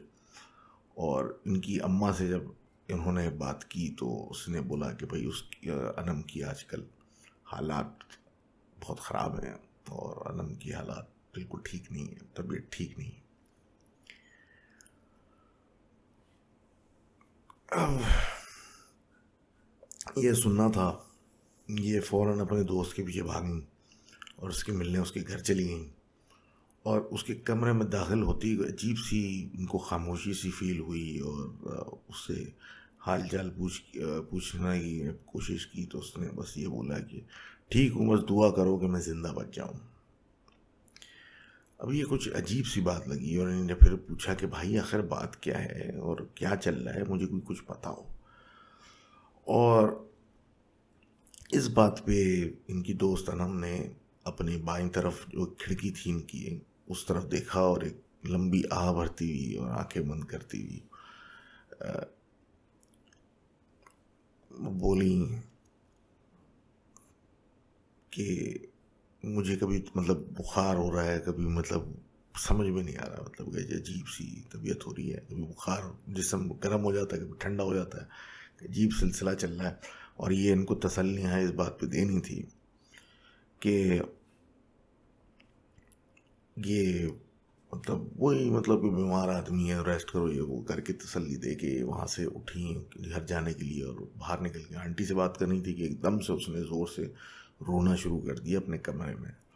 तो ये मतलब चीखें और रोने की वजह से ये और उसकी वालदा भाग के वापस उसके कमरे में गई, तो देखा कि वो अपना सर लटकाए धाड़े मार मार के रो रही है और बोल रही है मुझे जाने दो। अब उसकी अम्मा ने जब पूछा तो उन्होंने मतलब बताया कि मतलब उसकी अम्मा से जब पूछा गया तो उसने बताया कि ये अक्सर ये हरकतें करती है और पिछले 1 माह से ये हरकतें कर रही है और कोई दवाई असर नहीं कर रही है और हमें समझ में नहीं आ रहा है इसके साथ हो क्या रहा है। इन्होंने मतलब उसको उठा के बिठाया अपनी दोस्त को और उसको मतलब बाल बाल उसके समेटे और अपने घर कॉल की कि मैं देर से आऊँगी और मैं इसके साथ बैठ रही हूँ। और उसने भी इनके सर पे मतलब सॉरी इनके कंधे पे सर रखा और रोना शुरू कर दिया कि मेरी ज़िंदगी बहुत छोटी है, अगर मैंने किसी को कुछ गलत कहा है तो प्लीज़ बुरा नहीं मानना और मुझे माफ़ कर देना, और इस तरह की बातें करना शुरू कर दी। जिस पे ये उसको दिलासे भी देती नहीं और पूछती नहीं कि आखिर क्या हो गया है तुमको भाई, ऐसा क्यों सोच रही हो कि बस मतलब कुछ मतलब हौसला करो, ठीक हो जाओगी। और उस पे उसने हैरत अंगेज तौर पे मुस्कुरा के बोला यहाँ मुझे रहने नहीं देंगे ना वो, वरना मैं ऐसी बातें ना करती। तो ये मतलब ये एक अलग सवाल कि कौन रहने नहीं देगा। तो उसने एकदम से मतलब उन्होंने जोश में आके इनका हाथ पकड़ा और उसको बोला कि एक दिन मैं ईआर में ड्यूटी कर रही थी और कोई पेशेंट नहीं था, तो मैं कॉफ़ी लेने के लिए कैफेटेरिया चली गई। वहाँ मैं बैठ गई तो फिर मैंने मतलब एकदम से मेरी नज़र एक बाहर दरख्त पे पड़ी और उस दरख्त के नीचे एक मैंने लड़का देखा जो 23 से 25 साल के दरमियान होगा, और वो झुका हुआ अपनी टांग पकड़ के बैठा हुआ था। जब मैंने गौर से देखा तो उसकी टांग ज़ख्मी थी और फिर वो वहाँ दर्द से बिलबिला रहा था, तो मैं उसके पीछे फ़ौरन गई। और फिर उसने मुझे बताया कि मैं सड़क क्रॉस कर रहा था, किसी गाड़ी वाले ने मुझे टक्कर मार दी और मैं बहुत तकलीफ़ में हूँ और मुझे मदद करो। तो इन्होंने फ़ौरन उसको अंदर लेके आई और उसको कुछ पेन किलर्स वगैरह दिए और ब्लड करे मतलब वो ज़ख़म वगैरह पे पट्टी शट्टी की और सब कुछ किया। और कहती ये हैं कि जब ये काम कर रही थी और उसकी पट्टी वट्टी कर रही थी और उसको सब कुछ कर रही थी, तो वो उसने इनको देखा और उसके देखते ही इनके जिस्म में एक करंट सा लगना शुरू हुआ। लेकिन इन्होंने अपना दिमाग उस चीज़ से हटा के अपना जो कि काम इमरजेंसी वाला कर रही थी वो कर रही थी। लेकिन जब ये सब कुछ हो चुका तो उसने सिर्फ मुस्कुरा के इनको देखा और बोला बिल्किस तुम्हारा शुक्रिया शुक्रिया बिल्किस। अब इनको हैरत हुई कि मुझे बिल्किस क्यों बोल रहा है, लेकिन बहरहाल इसने इन्होंने आगे से कोई जवाब नहीं दिया और बोला कि भाई अपना ख्याल करो और आराम करो, और सब कुछ करके ये अपने काम पे लग गई और उसको वहाँ उस बेड पे छोड़ के ये जाने लगी। तो इनको यही था कि मुझे बार बार बिल्किस क्यों बुला रही, मतलब क्या दिमागी तौर पे ये ठीक नहीं है, क्या मसला क्या है।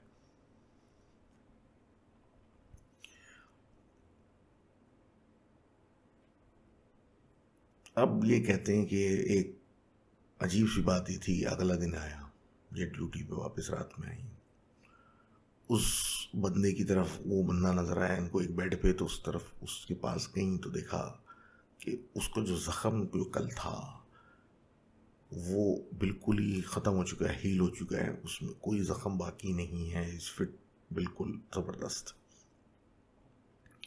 इनको हैरत तो बहुत हुई, लेकिन इन्होंने उसको कहा कि तुम अब घर जा सकते हो, तुम जाओ, तुम ठीक हो। जिस पर उसने इनसे सवाल किया कि तुम्हारा घर कहाँ है।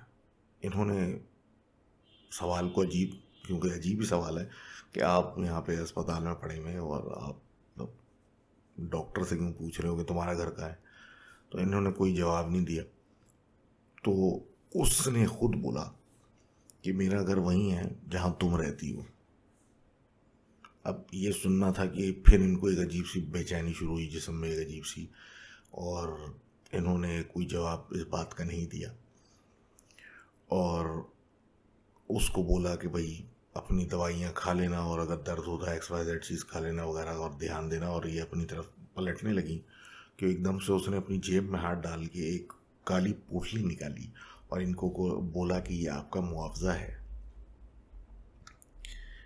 ये सुन के मतलब अजीब उसमें कहेंगे, मतलब वो एक होता है ना कि इज़ दिस फॉर रियल। और वो शुक्रिया कह के बस वो पोटली, क्योंकि बहुत ज़्यादा वो फोर्स कर रहा था तो उनसे ली और चली गई। और कहती हैं कि उस दिन बहुत बिजी थी तो उसके बाद से कोई टाइम नहीं मिला, रात में बस एक टाइम पे 10 मिनट के लिए टाइम मिला था। तो तजस्सुस की वजह से उस पोटली को खोल के देखा तो उसमें हीरे वीरे और इस तरह की चीज़ें पड़ी हुई थी। इन्होंने फ़ौरन उसको बांध करके अपने बैग में डाल दिया और शौक में चली गई, ये कौन आदमी है, ये क्या हो रहा है। और उससे फिर दिमाग हट गया, फिर वही अपना सब कुछ मतलब मरीजों को देखना और सब कुछ पे टाइम लग गया। कहती हैं थकी हारी अपने घर मतलब जब आई और बिस्तर पर पड़ी तो इन्हें ख्वाब में उस आदमी को देखा और उसको देखा कि वो खिड़की में खड़ा है और इनको बिल्किस बिल्किस पुकार पुकार रहा है। ये मतलब जागी और इन्हें खिड़की की तरफ देखा तो मतलब ख्वाब में मतलब बेड पे जागी और खिड़की की तरफ देखा तो उस आदमी के मतलब उस लड़की के हाथ में एक तरफ एक लाल रेशम का कोई कपड़ा है बड़ा सा और दूसरे हाथ पे खून है। इनको समझ में नहीं आया और मतलब लेकिन ये उसको ख्वाब में देखने के बाद बहुत शदीद डर गई। इन्होंने थोड़ी रिसर्च की तो बिल्किस का नाम इनको पता चला कि किसी फीमेल जिन का होता है। तो उस पर और ये डर गई कि मतलब ये हो क्या रहा है मेरे साथ। और अगले दिन अस्पताल में जाके उस लड़के के बारे में कुछ मालूमात करने की इन्होंने कोशिश की, जो पेशेंट था फलाना था। तो पता इनको ये चला कि उस रात कोई भी पेशेंट एडमिट नहीं हुआ था जिस रात ये फारिग थी। तो लिटरली उसके कोई प्रेजेंस होने की उसकी कोई रिकॉर्ड ही नहीं है। अब परेशानी और बढ़ गई कि ये मेरे साथ हो क्या रहा है।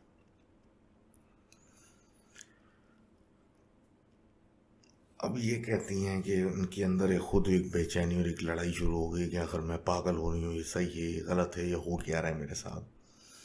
और इनको फिर जब उस पोटली का जब ख्याल आया तो उसको खोला तो उस पोटली के अंदर सिर्फ कंकर और पत्थर पड़े हुए थे, जिस पे और हैरत हुई क्योंकि पोटली की मौजूदगी भी एक ख़ास इंडिकेटर है कि ये सब जहन में नहीं है, ये पागल नहीं। अब ये जनाब ये अपने आप को मतलब रिलैक्स करके किसी तरह सोई।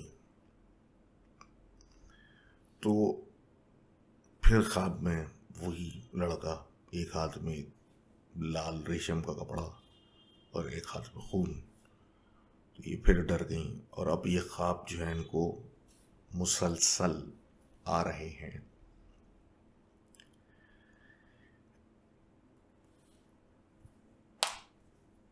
इन्होंने फिर सोचना शुरू किया डिफरेंट चीज़ों के बारे में, जैसे कि मैं अपने आप को जगा के रखूं और ये वहम से कैसे जान छुड़ाऊं, ये ख्वाब क्यों नहीं ख़त्म होते। तो एक रात इन्होंने अपने आप को जाग के रखा, मतलब रूटीन इस तरह का कि मतलब घर पे जो है वो अब सोएंगी नहीं रात में। तो 2:30 पौने 3 के दरमियान ये किताब पढ़ रही थी, तो इनको कान पे किसी ने फूंक मारी ठंडी सी, और ऐसा मतलब महसूस हुआ जैसे कि इनका नाम पुकारा हूँ। इन्हें पीछे पलट के देखा, कोई नहीं था।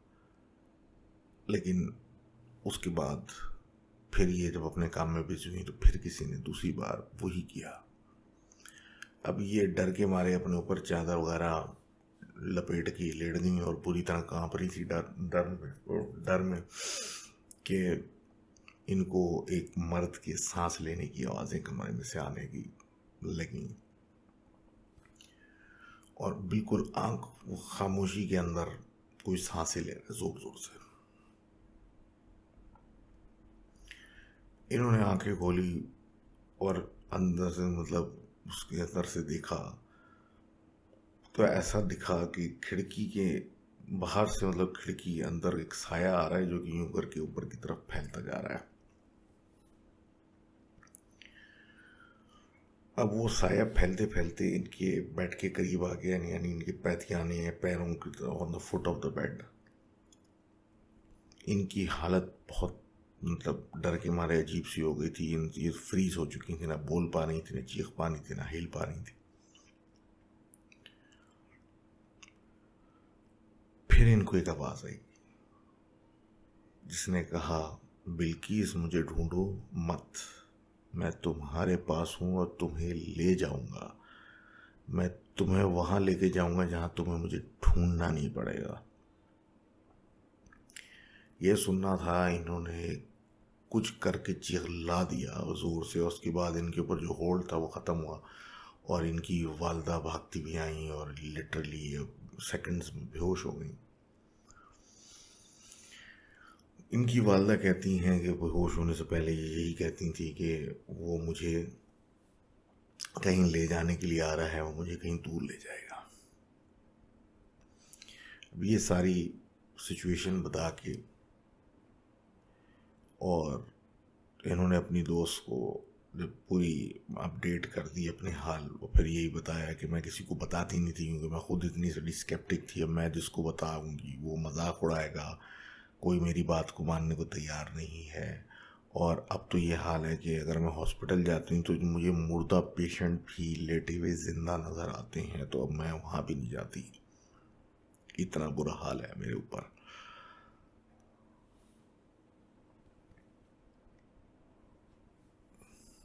ये बताती हैं कि एक दिन जब तक उसने अपने आप को जाहिर नहीं किया था तो इनको मतलब बहुत ज़्यादा उस वक्त हिम्मत थी, तो इन्होंने पूछा कि भाई तुम कौन हो, तुम मुझे क्यों तंग कर रहे हो। तो एक आवाज़ आई थी कि मैं वही लड़का हूँ जिसकी तुमने जान बचाई।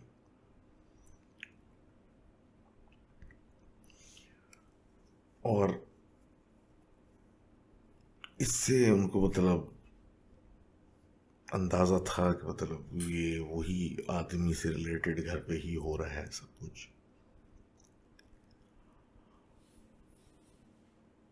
अब ये कहती हैं कि जिस दिन इन्होंने मतलब आवाज़ उसको दी थी कि कौन हो तुम, और ये उसने जवाब दिया था, तो उस रात जो साया एक एंटर हुआ था खिड़की से, उसका बाकायदा एक इंसान नुमा शेप था जिसमें उसकी गर्दन थोड़ी लेकिन लंबी थी और एक अजीब सा ब्लैक शेप था जो कि समझ से बाहर था कि क्या था। ये सारी स्टोरियां सुनने के बाद इन्होंने अपनी दोस्त की हालत बहुत शदीद तरस आया और उन्होंने कहा कि मेरे कज़न उनके एक कारी साहब जानने वाले हैं और मैं उनको बुला रही हूँ और ये सारा कुछ वो हल कर देंगे, तुम फिक्र नहीं करो। ये उसको घर पे छोड़ के अपने घर गई और खूब नमाज़ें पढ़ी अपनी दोस्त के लिए और सब इबादत की। और फिर वो सिलसिले शुरू हुए कि भाई कारी साहब मतलब इस चीज़ पे हामी भरी गई। फिर वो आए, उन्होंने अपने किसी उस्ताद को भेजा और इस तरह फिर लेवल अप होता गया क्योंकि हर कोई ये कहता रहा कि हमारे लेवल से ऊपर की मतलब ये चीज़ है। जो भी इनसे ज़्यादा अटैच हैं, हम इसको नहीं हटा पा रहे अब किसी बड़े के पास, किसी बड़े के पास। यही सिलसिले कुछ अरसे तक चले और फिर एक कोई इस्लामाबाद में कोई ही साहब निकले और इस दौरानिए में अनम की ये हालत हो चुकी थी कि वो बेड पे ही अब लेटी रहती थी और चीखती रहती थी और अजीब सी आवाज़ें निकालती रहती थी और कभी चिल्लाती रहती थी, मुझे जाने दो, मुझे जाने दो, और बहुत बुरी कंडीशन में थी। किसी का पता लगा और कि इस्लामाबाद में कोई हैं जो कि ये मामला हल कर देंगे, तो उनको अनम को उन तक ले जाने के लिए बाकायदा एम्बुलेंस बुलाई गई कि वो लेके जाएगी। और जब वो नीचे आ गई और ये अपनी दोस्त के कपड़े पैक कर रही थी अपनी उनकी वालदा के साथ और सब कुछ कर रही थी, तो एक ज़ोरदार चीख की आवाज़ आई और ये सब छोड़ छाड़ के अनम के कमरे में जग गए। तो वो मतलब रोते हुए वही कह रही थी, मुझे जाने दो। और वहाँ पे बेहोश मिली। बेसिकली उसकी जो चीख थी वो चीख ही जाने दो की थी, तो उस पर ये लोग भाग के अंदर गए। तो वो बेहोश जब मिली तो उसको देखा तो उसने एक रेशम का लाल दुपट्टा, एक कपड़ा दुपट्टे की तरह पहना हुआ था और बेहोश पड़ी हुई थी। उसको फौरन उसी एम्बुलेंस में अस्पताल लेके गए, जहाँ पे 20 मिनट के बाद उसका इंतकाल हो गया। और कॉज ऑफ डेथ जो थी वो हार्ट अटैक निकली। ये कहती हैं कि मुझे बहुत अफसोस है कि मैं अपनी दोस्त को बचा नहीं सकी, और थोड़ी सी इसी वजह से राइटिंग जो है वो कंटिन्यूटी में नहीं है। और लेकिन बहरहाल अल्लाह खैर करे। और बस जी, आफ्टर लाइफ उनकी आसान हो और घर वालों के लिए भी आसानी हो, दुआ ही कर सकते हैं। बहरहाल this was episode 98. I hope you all are enjoying the show. और ईमेल करें अपने ख्यालात वगैरह वगैरह, and we'll see what we can do. खैर, till then, catch you next time. Allah Hafiz.